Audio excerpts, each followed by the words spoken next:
प्यारे बच्चों, आज अपन नया लेसन शुरू कर रहे हैं और वो है बेटा बायोमोलिक्यूल्स, जैव अणु।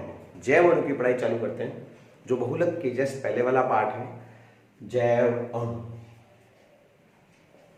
जैव अणु क्या, वो इंग्लिश में उनको क्या बोलते हैं? बायोमोलिक्यूल्स।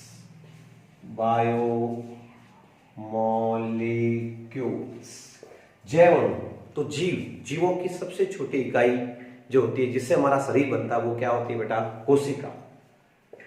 और कोशिका सब बायोलॉजी के स्टूडेंट है, जानते हैं, लिविंग थिंग यानी जो जीव है वो कोशिकाओं से बना शरीर होता है। कोशिका के अंदर आप जानते हो, कोशिका में मेनली अपन जैसे बात करें, यह तो होती है कोशिका झिल्ली, सेल वॉल जिसको बोलते हैं, सेल मेम्ब्रेन, है ना, मेम्ब्रेन, सेल वॉल। और ये बीच में क्या होता है? केंद्रक या न्यूक्लियस। बीच में तो होता है केंद्रक, कोशिका। और यहां क्या होता है बताइए? ये होता है कोशिका द्रव्य, साइटोप्लाज्म। कोशिका द्रव्य।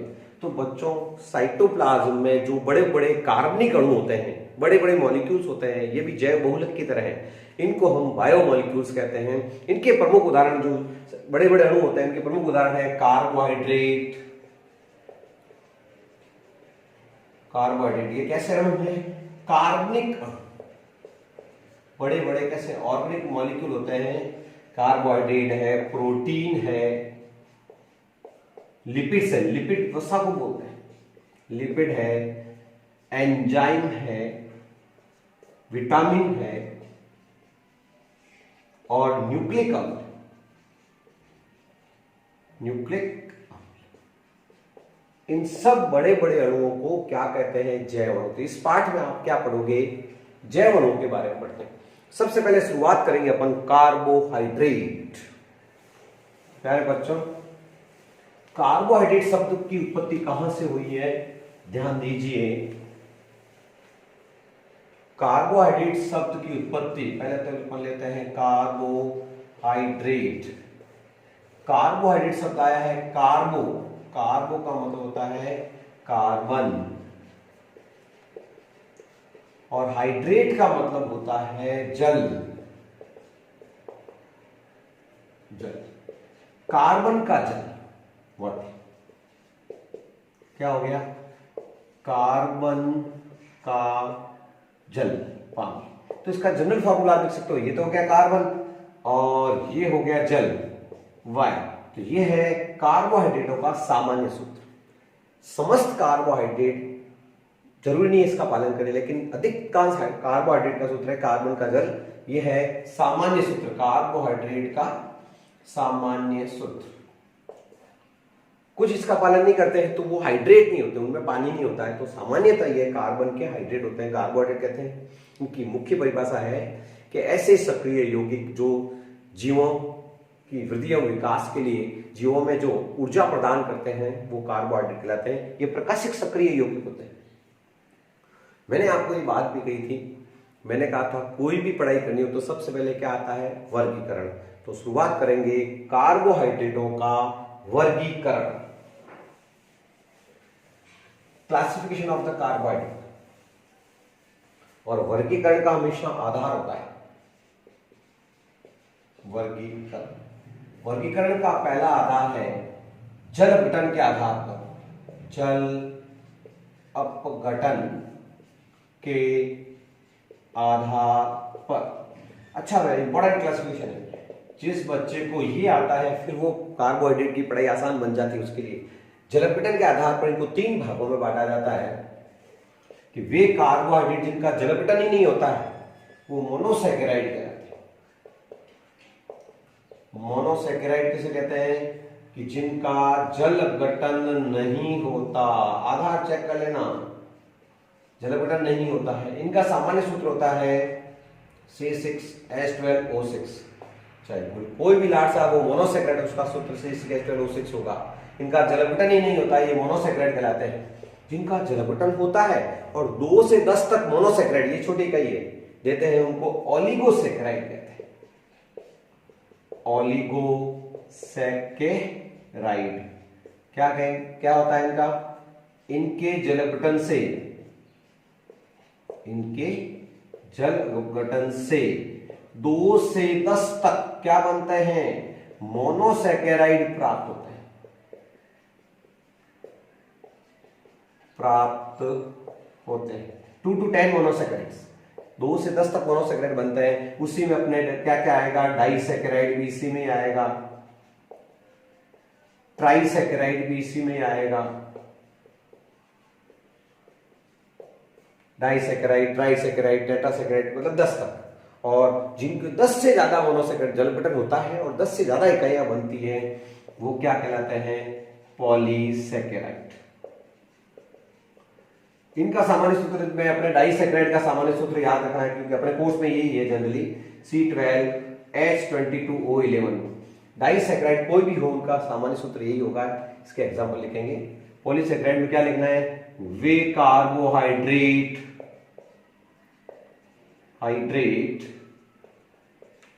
जिनके जल अपघटन से 10 से अधिक क्या बनते हैं, मोनोसैकेराइड बनते हैं, उनको कहते हैं पॉलीसैकेराइड। इनका सामान्य सूत्र जनरली अपने कोर्स में ये हो गया। ओलिगोसैकेराइड में डाइसैकेराइड आपके कोर्स में है, मेनली डाइसैकेराइड आपको ध्यान में रखने हैं। और वो कौन कौन से हैं, उनका सूत्र C12H22O11 है। और कौन कौन से हैं, तो एक तो याद रखना, माल्टोज, सुक्रोज, बोलेंगे तो ज लिखते स है ना, और लैक्टोज। इसी तरह से पॉलीसैकेराइड में अपने उदाहरण है स्टार्च और सेल्यूलोज। एक ग्लाइकोजन भी होता है, वो भी पॉलीसैकेराइड, ग्लाइकोजन भी इसी में आता है। तो बच्चों, ये है जल अपघटन के आधार पर मोनोसैकेराइड जिनका जल अपघटन नहीं होता। एग्जाम्पल क्या आएंगे, ग्लूकोज और फ्रक्टोज। ग्लूकोज फ्रक्टोज इसके एग्जाम्पल हो जाएंगे। ओलिगोसैकेराइड में आपके डाइसैकेराइड्स आ जाए, डाइसैकेराइड मेनली है, बाकी तो ट्राइसैकेराइड सब आएंगे इसमें 2 से 10। और पॉलीसैकेराइड के एग्जाम्पल पूछे तो स्टार्च, जनरल फॉर्मूला है पॉली मतलब पॉलीमर ही है, एक देखना C6H10O5 whole N, C6H10। Starch का फॉर्मूला भी यही है, सेल्यूलोज का भी यही है। ग्लाइकोजन को क्यों छोड़े थे, ग्लाइकोजन भी इसी में आता है। तो ये है बच्चों पॉलीसैकेराइड्स, 3 तरह के। तो ये जल अपघटन के आधार पर कार्बोहाइड्रेटों का वर्गीकरण है, जो इंपॉर्टेंट है इस चैप्टर को समझने में। ओलिगोसैकेराइड क्या होता है, पॉलीसैकेराइड क्या होता है, तो जल अपघटन के आधार पर। और दूसरा है भौतिक गुणों के आधार पर। कार्बोहाइड्रेट को अपन छोटा क्लासिफाई करें तो भौतिक गुणों के आधार पर कितने प्रकार के होते हैं, ये 2 प्रकार के। तो लिंक क्या डालेंगे, बी, भौतिक गुणों के आधार पर,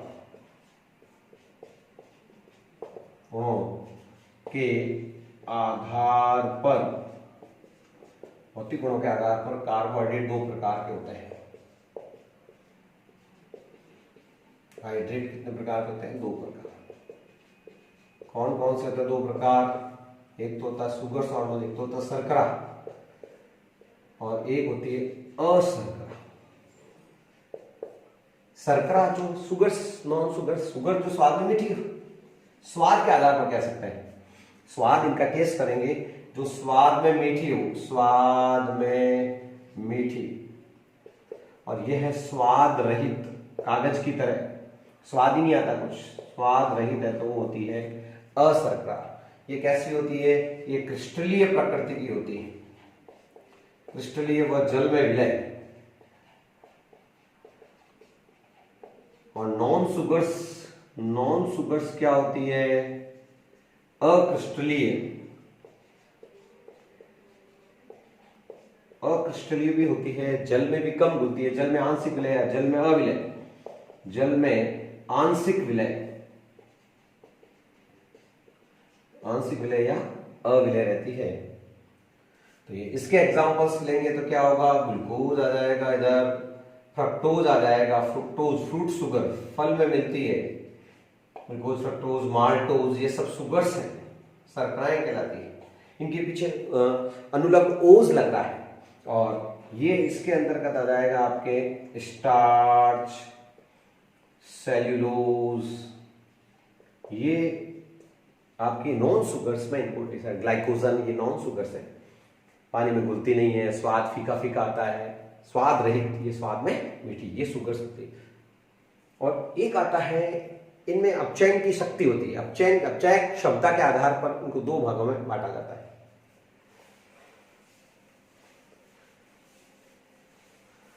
अपचय क्षमता के आधार पर शर्कराएं दो प्रकार की होती है।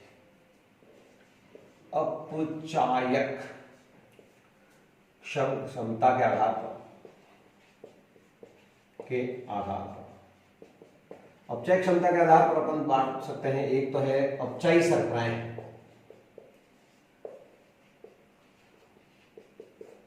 जो क्या करती है, जिनका खुद का तो ऑक्सीकरण हो जाता है, दूसरों का अपचयन। टोलन अभिकर्मक का ये क्या कर सकती है, अपचयन कर देती है, ये अपचयी शर्कराएं। ये और अनअपचयी शर्कराएं वो होती है जो टोलन अभिकर्मक और फेलिंग्स विलियन का अपचयन नहीं करती। तो वे शर्कराएं जो टोलन अभिकर्मक क्या होता है, आएगा बाद में भी आएगा, आपको नॉलेज हो जाएगा। अभिकर्मक या फेलिंग विलियन का अपचयन कर देती है तो वो होती है अपचयी शर्कराएं। इसमें आती है आपके उदाहरण, मेन याद रखना। उदाहरण आता है ग्लूकोज,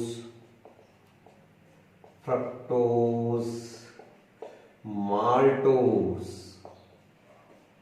लैक्टोज। सुक्रोज नहीं है, सुक्रोज इधर जाएगा। और ये हो जाएगा वे टोलन अभिकर्मक का अपचयन नहीं करती, अपचयन यहाँ कर देती है, और ये अपचयन नहीं करती है किसका, टोलन अभिकर्मक, और इसका अपचयन नहीं करती है। उदाहरण मेन है, इसका प्रमुख उदाहरण है स्टार्च, सेल्यूलोज, और सबसे बड़ी बात है सुक्रोज। सुक्रोज एक अनअपचयी शर्करा, ये बोर्ड में सवाल आया हुआ है, क्यों है बात करेंगे आगे। बाकी सुक्रोज एक अनअपचयी शर्करा में याद रखें, अपचयन करने वाली, और ये पता आपको। अब बच्चों मेन बात आती है स्ट्रक्चर, संरचना। हेडिंग डालना है ग्लूकोज तथा फ्रक्टोज की संरचना है, मोनोसैकेराइड की संरचना है, मोनोसैकेराइडों की संरचना है।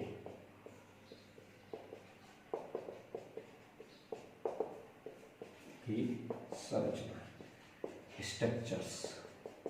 मैं क्या कहता हूं, बच्चों को पूछता हूं, बच्चों ये फॉर्मूला किसका है, बच्चा कहता है ग्लूकोज, मैं कह देता हूं फ्रक्टोज का भी ये तो यही है। फिर पूछता हूं ये किसका फॉर्मूला है, तो बच्चों कहता है ग्लूकोज, तो मैं कह देता हूं फ्रक्टोज। तो क्या है, सब सेम फॉर्मूला है। जब सूत्र एक होता है, संरचनाएं अलग अलग होती है, तो समावयी होते हैं, या आइसोमर्स कहलाते हैं। तो उसको खोल के देखेंगे जब केमिस्ट्री निकलती बाहर, क्लोज फॉर्मूले से पता नहीं चलता है। तो 6 कार्बन देखना, 1 2 3 4 5 और 6 में पहला देखते हैं, इसमें तो एल्डिहाइड है, इसमें भी 6 कार्बन है। बच्चों को साथ साथ 6 कार्बन लगे ही आप साथ साथ मेरे, तो लगा लेंगे 1 2 3 4 5 और 6। बच्चा कहते हैं कि इसमें कीटोन समूह है, जबकि इसमें एल्डिहाइड है। तो जिसमें एल्डिहाइड होता है 6 कार्बन, इसका नाम पड़ गया एल्डोहेक्सोस। क्या नाम पड़ा, 6 कार्बन की शर्करा, ये ग्लूकोज है, एल्डोस। इसमें कीटोन है, इसलिए इसका नाम है कीटोहेक्सोस। और हेक्सोस क्यों आता है, 6 कार्बन के लिए, 3 हो तो ट्राइओस, 4 हो तो टेट्रोस, 5 हो तो पेंटोस। ये तो वास्तव में ये कीटोन होता है, ये एल्डिहाइड। अब भाई भाई का पता चला। अच्छा, फ्रक्टोज जो फल में मिलती है, वो एक क्या है, फल में मिलने वाली शर्करा। फ्रक्टोज जो है वो है आपके कीटोन, ये एल्डिहाइड। अब वैलेंस इसमें दोनों में 3 OH राइट हैंड की तरफ है, फिर H है, फिर यहाँ OH लगाना। इसमें जहाँ OH लगा है वैलेंस पूरी, यहाँ H लगेगा, वैलेंस पूरी की तरह H लगा दो। OH है तो यहाँ H लगेगा, यहाँ OH है तो H, यहाँ H लगाया वहाँ OH लगेगा, या H। ये संरचना है ग्लूकोज की। फ्रक्टोज में भी कंटिन्यू 3 OH। अब इसका भी फर्क पड़ता है आकाश में स्थिति, इधर OH नहीं कर सकते अपन, OH फिर H और CH2OH। ये संरचना है। आप जहां H आया वहां क्या लगेगा, OH, यहाँ OH है तो वहां क्या लगेगा H, यहाँ H, यहाँ संयुक्त को करेंगे CH2। इसको बंद कर सकते हैं। ये संरचना है ग्लूकोज की और ये है फ्रक्टोज। वैज्ञानिकों ने ये खुली संरचना दी है, लेकिन ये कोई ऐसे नहीं है, ये संरचना मन से नहीं बनती, कभी इसको सिद्ध किया वैज्ञानिकों। तो ये ग्लूकोज की संरचना रासायनिक क्रियाओं द्वारा सिद्ध होकर बनी है। तो अपन किस प्रकार ये संरचना बनी है, किन किन क्रियाओं से सिद्ध हुई है, तो हेडिंग डाल देंगे ग्लूकोज की रासायनिक अभिक्रियाएं। सिद्ध कर देंगे सूत्र एक दिन में। जैसे रावण बनता है तो ऐसे नहीं होता है पूरा एकदम बन जाता है, पहले हाथ बनता है अलग, फिर पांव बनता है। तो इस प्रकार ग्लूकोज की संरचना जो बनी है वो क्रियाओं से सिद्ध होकर बनी है। साइंस में सिद्ध होती है, कोई सिद्धीकरण होता है, उसके बाद ही वो सामने आती है। तो यहां पर यही हुआ है कि ग्लूकोज की रासायनिक क्रियाओं से आप सिद्ध कर लेंगे। तो हेडिंग डाल देंगे ग्लूकोज की रासायनिक अभिक्रियाएं। ग्लूकोज की रासायनिक अभिक्रिया। सबसे पहला है कैसे सिद्ध करोगे कि ग्लूकोज में 6 लगातार कार्बन है। तो वैज्ञानिकों ने कैसे सिद्ध किया है, अपचयन क्रिया का। अपचयन किसके साथ, HI के साथ। ग्लूकोज की जो संरचना है उसको अपन लिखते हैं शॉर्ट में, यूं तो ग्लूकोज यही है, लेकिन अपन खोल के अभी देख चुके हैं CHO, फिर CHOH कितने हैं कि 4 हैं, और फिर CH2OH। आवश्यकता अनुसार खोलेंगे। जब वैज्ञानिकों ने अपचयन करवाया इसका, 14 HI से इसकी क्रिया होती है, तो हेक्सेन मिली 6 का, 3 और 3 6। एन हेक्सेन का बनना, एन हेक्सेन बनी, नॉर्मल हेक्सेन बनी कंटिन्यूस। तो एन हेक्सेन का बनना ये प्रूव करता है कि इसमें 6 कार्बन कंटिन्यू अटैच होते हैं। तो पता चल गया वैज्ञानिक, हाँ भाई 6 कार्बन कंटिन्यूस लगाने हैं। वो कौन सी रिएक्शन है, अपचयन। इस क्रिया द्वारा यह सिद्ध होता है, इस अभिक्रिया से सिद्ध होता है कि 6 कार्बन ग्लूकोज में लगातार जुड़ते हैं। लगातार 6 कार्बन ग्लूकोज में जुड़ते हैं। यह है फर्स्ट क्रिया। फिर आता है कि ये एल्डिहाइड को कैसे प्रूव किया, कैसे सिद्ध करोगे कि ग्लूकोज में एल्डिहाइड है। देखते हैं। एल्डिहाइड को सिद्ध करने के लिए क्रिया है कि जब इसका अपचयन करवाया गया सोडियम अमलगम से तो सॉर्बिटॉल बना, और एल्डिहाइड होता है जब भी वो अल्कोहल बनाता है। तो अपचयन है दूसरी भी क्रिया, वो है सोडियम मरकरी से। सोडियम मरकरी में जिसका अपचयन कराया, आंशिक अपचयन अमलगम, सोडियम अमलगम से अपचयन कराया, तो एल्डिहाइडों का अपचयन होकर के क्या बन गया, सॉर्बिटॉल बन गया। यहां 4 है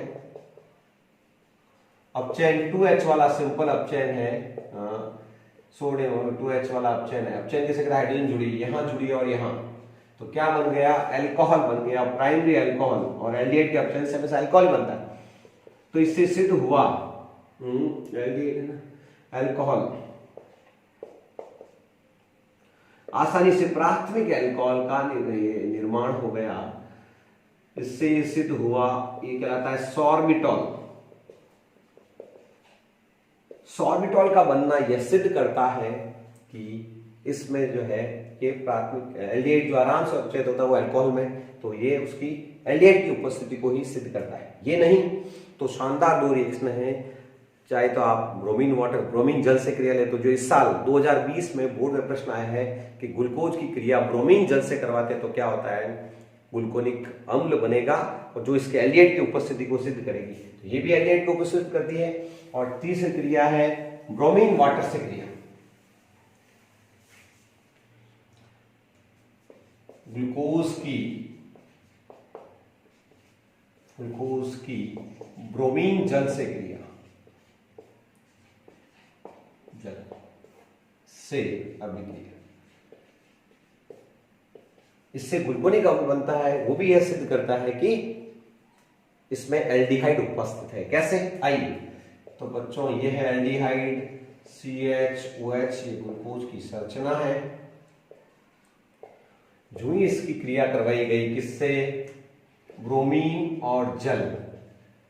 अब जल क्या करता है कि हाइड्रोजन तो इसका तो कर देते हैं, अब चलो ये ऑक्सीकरण हो जाता है इसका, ये ऑक्सीकरण अभिक्रिया है। जब और ये तो HBr, Br और H मिलकर के 2HBr बना लेते हैं और साथ में ग्लूकोनिक एसिड बन जाता है COH।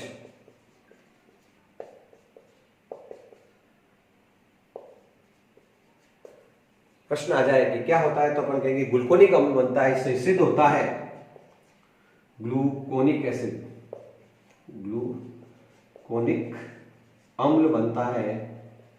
इससे यह सिद्ध होता है कि इसका क्या हुआ, ये ऑक्सीकरण, और एल्डिहाइड का ऑक्सीकरण होता है तो अम्ल बनते हैं, और ये हुआ इसका चयन। तो ग्लूकोनिक अम्ल का बनना यह सिद्ध करता है कि इनमें एल्डिहाइड उपस्थित है। तो बच्चों एल्डिहाइड की उपस्थिति पता चल गई।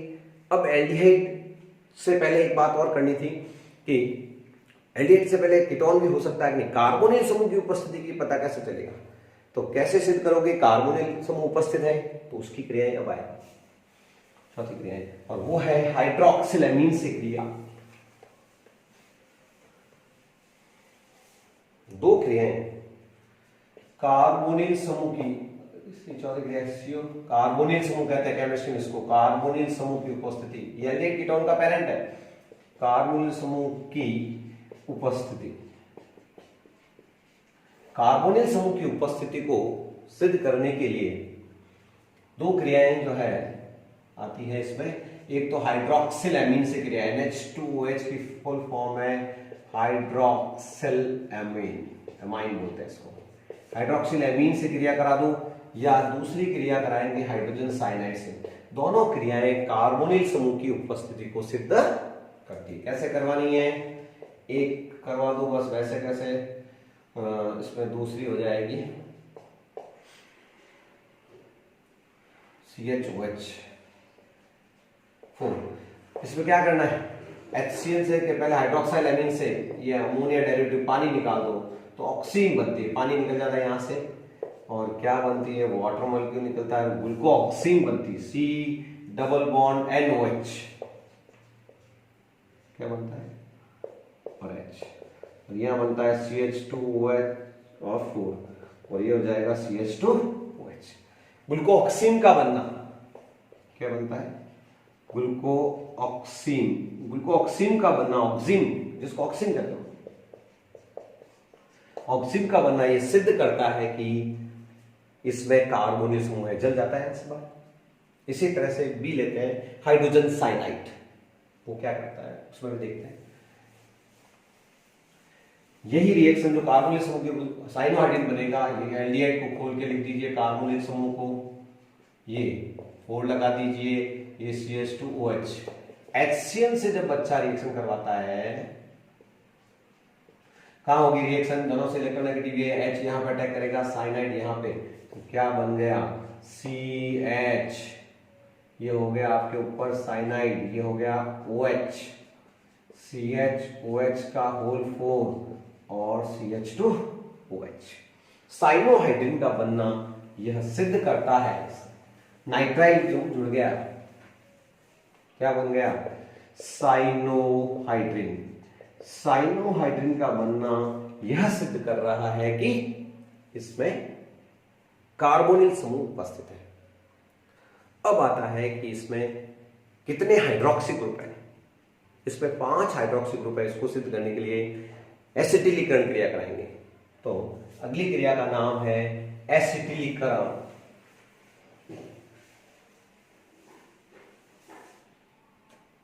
अगली क्रिया कौन सी है, एसिटिलीकरण।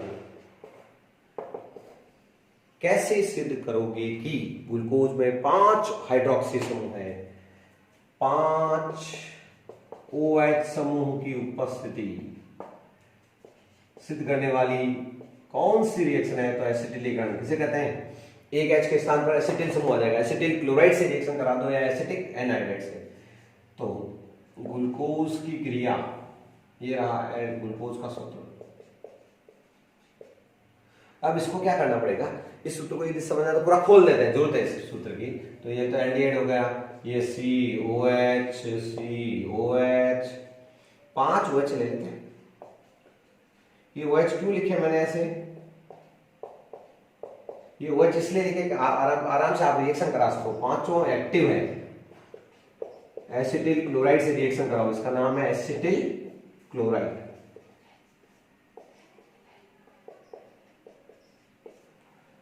और इसके भी 5 अणु भाग लेंगे, या एसिटिक एनहाइड्राइड भी ले सकते हो, इसके भी 5 अणु लेने पड़ेंगे। कोई बच्चा था तो 5 एक्टिव हाइड्रोजन है, ये तो क्या हाइड्रोजन है ही एक्टिव, ये HH O के पास है तो सक्रिय है ही। ये 5 HCl, 5 HCl का बाहर निकलना यह प्रूव कर देता है कि इसमें 5 पेंटाएसिटिल ग्लूकोज बनता है। क्या बनता है?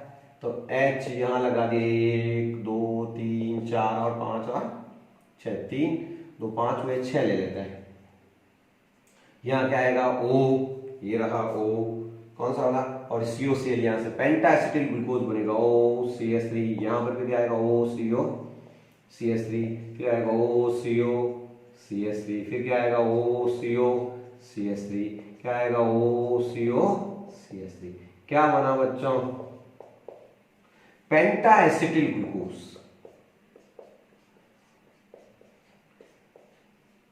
पेंटाएसिटिल ग्लूकोज, पेंटाएसिटिल हेक्सा बन जाता मान लीजिए। तो पेंटाएसिटिल ग्लूकोज का बनना यह सिद्ध करता है कि इसमें 5 OH समूह, हाइड्रोक्सी समूह है, एल्कोहलिक समूह है। अब 5 एक जैसे कि नहीं, एक एल्कोहलिक जो है बीच वाला, ये लास्ट वाला, ये सब सेकेंडरी है, बीच वाला, ये लास्ट वाला प्राथमिक है। एक प्राथमिक अल्कोहल की उपस्थिति को कैसे सिद्ध करोगे? तो लास्ट क्रिया है नाइट्रिक एसिड से क्रिया, HNO3 से क्रिया। तो इस प्रकार बच्चों लास्ट अभिक्रिया अपन करेंगे किससे? सांद्र HNO3 से, सांद्र नाइट्रिक अम्ल से क्रिया। शानदार, एक प्रबल ऑक्सीकारक है बच्चों, प्रबल ऑक्सीकारक। क्या करेगा बेटा कि ये एल्डिहाइड है, इसके 4 ग्रुप ले लिए, CH2OH है, ये क्या करता है? प्रबल ऑक्सीकरण, इसका भी ऑक्सीकरण कर देगा, यहां भी ऑक्सीकरण कर देगा, और क्या बना देगा? सैकरिक अम्ल। यानी अल्कोहल को अम्ल में बदलने की ताकत, अम्ल में बदलने वाला प्राथमिक अल्कोहल ही होता है। ये तो द्वितीय के सारे उतने ही कार्बन का बनना है।